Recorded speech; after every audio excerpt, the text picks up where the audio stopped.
कहानी कर्म भोग। पूर्व जन्मों के कर्मों से ही हमें इस जन्म में माता पिता, भाई बहन, पति पत्नी, प्रेमी प्रेमिका, मित्र शत्रु, सगे संबंधी इत्यादि संसार के जितने भी रिश्ते नाते हैं सब मिलते हैं, क्योंकि इन सब को हमें या तो कुछ देना होता है या इनसे कुछ लेना होता है। संतान के रूप में कौन आता है? वैसे ही संतान के रूप में हमारा कोई पूर्व जन्म का संबंधी ही आकर जन्म लेता है, जिसे शास्त्रों में 4 प्रकार से बताया गया है।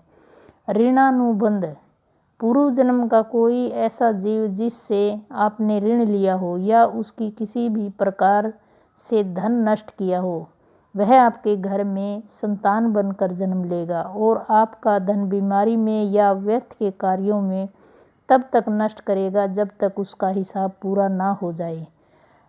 शत्रुपुत्र, पूर्व जन्म का कोई दुश्मन आपसे बदला लेने के लिए आपके घर में संतान बनकर आएगा और बड़ा होने पर माता पिता से मारपीट, झगड़ा या उन्हें सारी जिंदगी किसी भी प्रकार से सताता ही रहेगा। हमेशा कड़वा बोलकर उनकी बेइज्जती करेगा, वह उन्हें दुखी रखकर खुश होगा। उदासीन पुत्र, इस प्रकार की संतान ना तो माता पिता की सेवा करती है और ना ही कोई सुख देती है, बस उनको उनके हाल पर मरने के लिए छोड़ देती है। विवाह होने पर वह माता पिता से अलग हो जाते हैं। सेवक पुत्र, पूर्व जन्म में यदि आपने किसी की खूब सेवा की है तो वह अपनी की हुई सेवा का ऋण उतारने के लिए आपका पुत्र या पुत्री बनकर आता है और आपकी सेवा करता है। जो बोया है वही तो काटोगे। अपने माँ बाप की सेवा की है तो ही आपकी औलाद बुढ़ापे में आपकी सेवा करेगी, वरना कोई पानी पिलाने वाला पास नहीं होगा। आप यह ना समझें कि यह सब बातें केवल मनुष्य पर ही लागू होती है। इन 4 प्रकार में कोई सा भी जीव आ सकता है। जैसे आपने किसी गाय को निस्वार्थ भाव से सेवा की तो वह भी पुत्र या पुत्री बनकर आ सकती है।